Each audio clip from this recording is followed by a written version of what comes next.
청취자님 혹시 사도 바울이 고린도 교인들에게 했던 그 유명한 말 기억하시나요?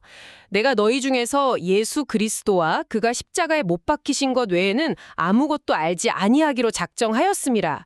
사실 이 구절만 딱 떼어놓고 보면 바울은 정말 십자가 이야기만 반복한 뭐랄까 원포인트 설교자처럼 보이기도 하거든요. 그렇죠.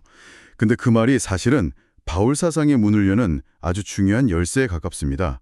그 한 문장, 특히 예수 그리스도라는 그 이름 안에 우리가 보통 상상하는 것보다 훨씬 더 방대한 세계관이 압축되어 있거든요. 아, 네, 바울에게 그리스도, 즉 메시아라는 단어하고 또 묵시라는 개념은 모든 걸 담는 거대한 그릇과도 같았어요. 바로 그 점을 오늘 청취자님께서 보내주신 자료를 통해 제대로 한번 파헤쳐보려고 합니다.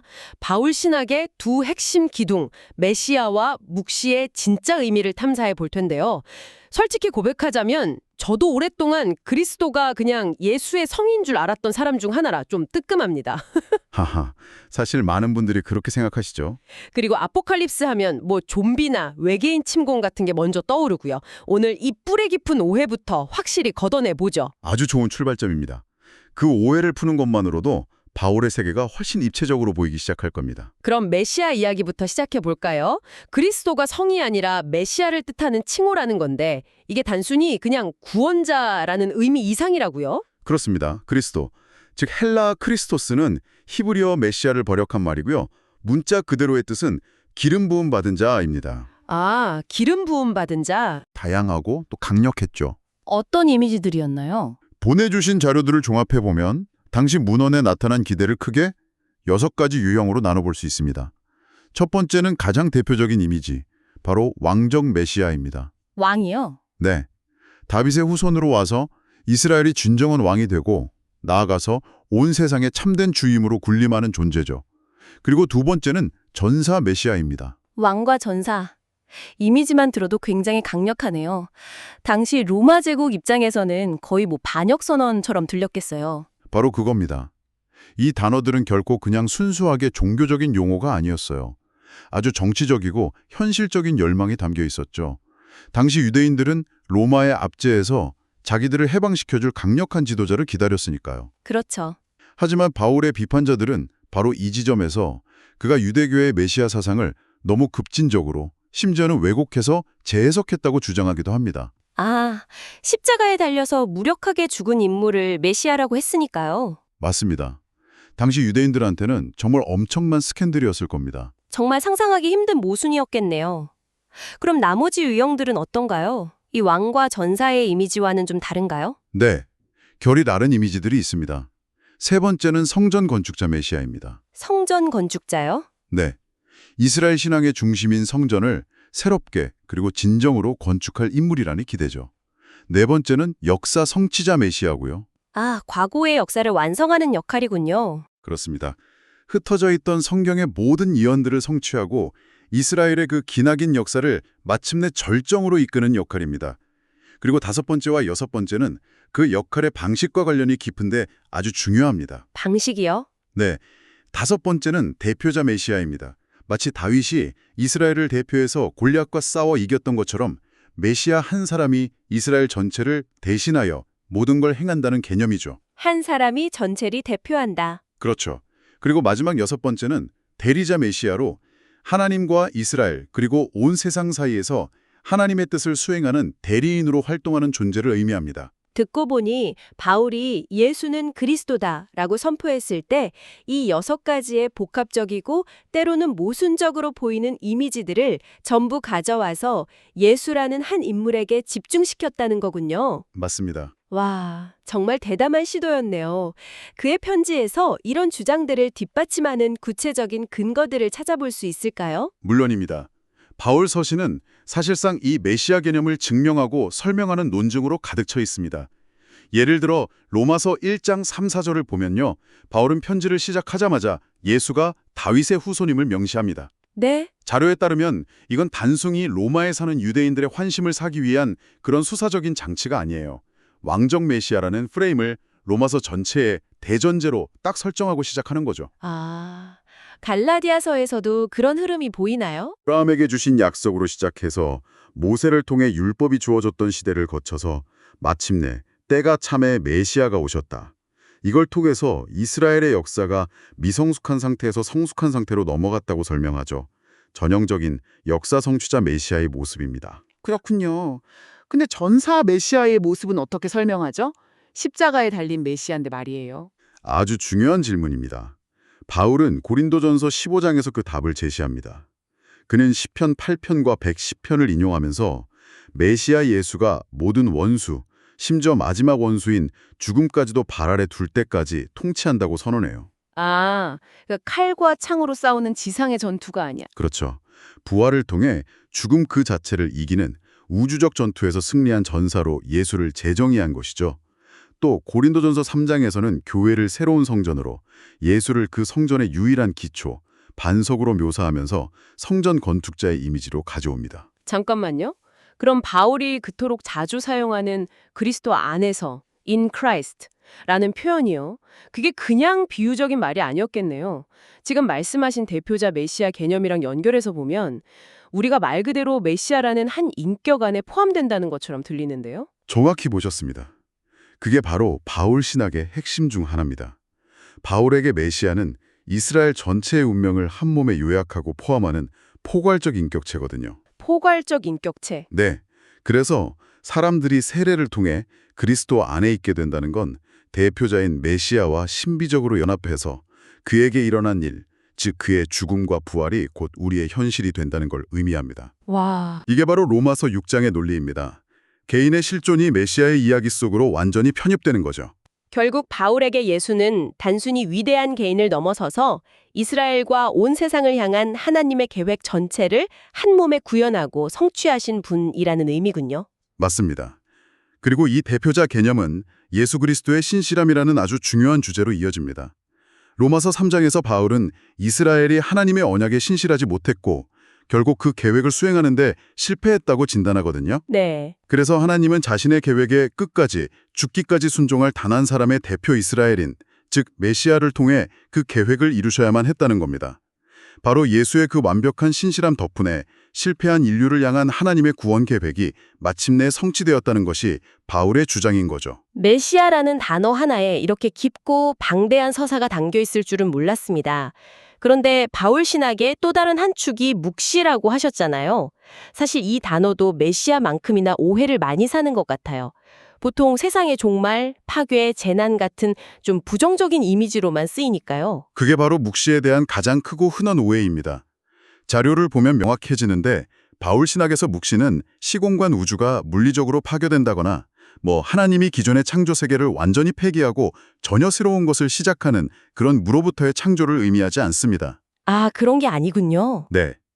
그렇게 이해하면 바울 사상의 또 다른 중요한 축인 언약과 묵시가 서로 막 충돌하는 것처럼 보이는 오류에 빠지게 돼요. 언약과 묵시가 대립하는 게 아니라고요? 보통 언약은 역사 속에서 점진적으로 이루어지는 거고 묵시는 역사를 단절시키는 극진적인 사건이라고 생각하기 쉬운데요. 좋은 지적입니다. 하지만 묵시, 즉 아포칼립시스라는 단어의 원래 의미를 알면 그 오해가 풀립니다. 이 단어의 문자적인 의미는 베일을 벗기다, 즉 계시 또는 드러냄입니다. 베일을 벗기다. 네, 오랫동안 감춰져 있던 비밀, 즉 하늘에서는 이미 알려져 있었지만 땅에서는 아무도 몰랐던 하나님의 계획이 마침내 세상에 그 모습을 드러내는 사건, 이걸 의미해요. 그리고 바울에게 그 결정적인 묵시의 순간은 바로 예수 그리스도의 십자가와 부활 사건, 그 자체였습니다. 아, 그러니까 묵시 문학에 나오는 무슨 신비로운 환상이나 꿈 같은 초자연적인 현상이 아니고요. 예수라는 실제 역사적인 사건 자체가 하나님의 비밀을 남김없이 드러낸 결정적 계시가 되었다. 이 말씀이시군요. 그렇습니다. 그리고 바울 자신은 마치 묵시 문학에서 환상의 의미를 해석해주는 천사처럼 그 십자가와 부활 사건이 대체 무엇을 의미하는지를 설명하는 역할을 맡은 셈이죠. 네. 에베소서 3장에서 그는 자기 사명을 하나님 속에 감추어졌던 비밀의 경영이 어떠한 것을 드러내게 하는 것이라고 말하고요. 또 로마서 1장 17절의 유명한 구절, 복음에는 하나님의 의가 나타나서 에서 나타나다 라고 번역된 헬라어가 바로 묵시를 뜻하는 아포칼립테타입니다. 와, 여기서 모든 게 연결되는 느낌이네요. 그럼 그 구절은 복음 안에서 감춰져 있던 하나님의 언약적 신실함, 즉 의가 마침내 베일을 벗고 드러났다는 선언이군요. 맞습니다. 그렇다면 언약과 묵시는 대립하는 게 아니라 묵시가 바로 그 오랜 언약 계획이 얼마나 놀라운 방식으로 성취되는지를 드러내 보여주는 역할을 하는 거군요. 상의 중심에는 바로 그 긴장감이 있어요. 예수의 십자가와 부활은 하나님이 아브라함 때부터 늘 의도하셨던 언약의 성취인 동시에 가장 신실한 유대인조차 상상하지 못했던 충격적인 방식으로 일어난 급진적인 개입이라는 사실.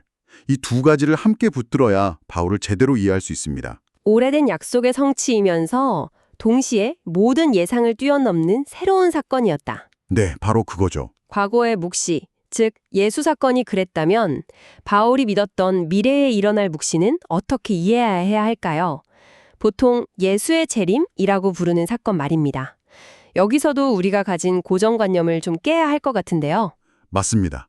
미래의 묵시에 대한 이해 역시 몇 가지 중요한 개념들을 바로잡을 필요가 있습니다. 자료에서는 4가지 핵심 포인트를 지적하는데요.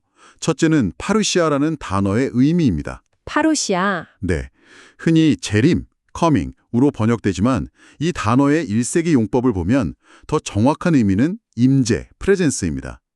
특히 로마 황제나 총독 같은 최고 권력자가 공식적으로 방문해서 자신의 권위 있는 임재를 드러내는 행사를 가리키는 말이었어요. 오는 것과 임재를 드러내는 것은 뉘앙스가 많이 다르네요. 온다고 하면 멀리 있다가 가까이 오는 느낌인데 임재를 드러낸다는 건 이미 여기에 있지만 보이지 않던 것이 나타나는 느낌이랄까요? 정확한 표현입니다. 예수가 먼 우주 저편에서부터 물리적으로 날아오는 그런 이미지가 아니에요.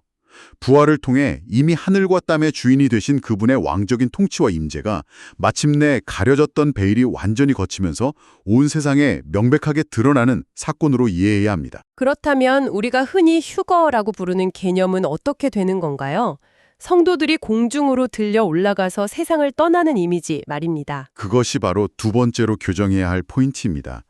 데살로니가전서 4장을 오늘날의 휴거 개념으로 읽는 것은 본문의 원래 의도를 심각하게 오해하는 겁니다. 바울이 그 편지를 쓴 목적은 먼저 세상을 떠난 신자들 때문에 절망적인 슬픔에 빠진 이들을 위로하는 것이었지 곧 멸망할 세상을 탈출하는 비밀 계획을 알려주려는 게 아니었거든요. 와, 저는 공중에서 주를 영접한다는 구절을 항상 지구가 아닌 하늘에서 만나는 장면으로만 상상했어요.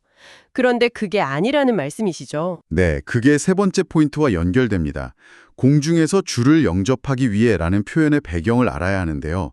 당시 헬레니즘 문화권 도시에서는 황제나 총독이 도시를 방문할 때 시민들이 성문 밖까지 나가서 그를 환영하고 맞이한 뒤에 그를 모시고 도시 안으로 함께 들어오는 관습이 있었습니다.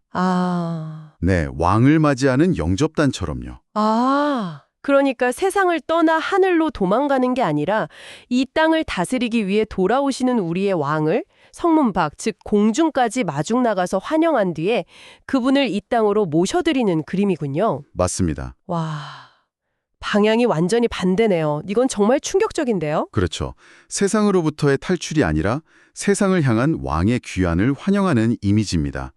그리고 마지막 네 번째 포인트가 이 모든 것을 정치적인 맥락에 놓아줍니다. 제가 아까 언급했던 파루시아, 즉 왕의 임재를 비롯해서 주님, 큐리오스, 구원자, 소테르, 하나님의 아들 같은 칭호들은요. 네. 모두 당대 로마 황제에게 공식적으로 사용되던 언어였습니다. 전부 황제 숭배와 관련된 용어들이었군요. 맞습니다. 바울은 의도적으로 그 모든 제국의 언어를 예수께 적용함으로써 당시 사람들의 귀에는 폭탄 선언처럼 들렸을 메시지를 전하고 있는 겁니다. 어떤 메시지였을까요? 너희가 주님이라고 부르는 카이사르가 진짜 주가 아니다. 너희의 진정한 왕, 진정한 구원자, 진정한 하나님의 아들은 십자가에 달렸다가 부활하신 예수 한 분뿐이다. 라는 아주 강력하고 위험한 정치적 선언이었던 거죠. 오늘 이야기를 종합해보니 바울의 신학은 단순히 개인의 구원이나 내세에 대한 가르침이 아니었네요. 창조 때부터 시작된 하나님의 거대한 계획이 이스라엘의 역사와 메시아 사상, 그리고 묵시적 세계관을 통해 어떻게 예수의 십자가와 부활 안에서 성취되는지 보여주는 정말 장대한 서사시였습니다. 그렇습니다. 그리고 이 거대한 틀 안에서 볼 때 이신칭의 같은 바울 신학의 핵심 교리도 완전히 새롭게 이해됩니다. 칭의도요? 네. 칭의는 단순히 개인의 죄를 용서받는 법적인 선언을 넘어섭니다. 그것은 마지막 날 역사의 종말에 있을 하나님의 최종 심판이 예수 그리스도를 믿는 자들에게 미리 선포되는 묵시적 사건인 겁니다. 미래의 판결이 현재로 앞당겨진 것이다. 맞습니다. 미래의 무죄 판결이 현재로 앞당겨져서 지금 여기서 효력을 발휘하는 것이죠. 미래가 현재를 침투하는 사건이라는 말씀이시군요. 오늘 대화를 통해 바울이 예수를 왕, 주님, 하나님의 아들이라 선포한 것이 단순히 종교적인 고백을 넘어섰다는 점, 당대 최강의 권력이었던 로마 제국의 체제와 그 가치에 대한 정면 도전이었다는 점이 특히 인상 깊게 다가옵니다. 그의 메시지는 지극히 정치적이었네요. 그렇죠. 그렇다면 이런 질문을 던져볼 수 있겠네요. 오늘날 우리가 바울이 말한 메시아와 묵시의 본래 의미를 진지하게 받아들인다면 그 메시지는 과연 우리 시대의 카이사르, 즉 우리가 당연하게 여기며 복종하는 견고한 권력과 가치들 중 어떤 것에 도전하게 될까요? 청취자님께서도 한번 생각해 보시면 좋겠습니다.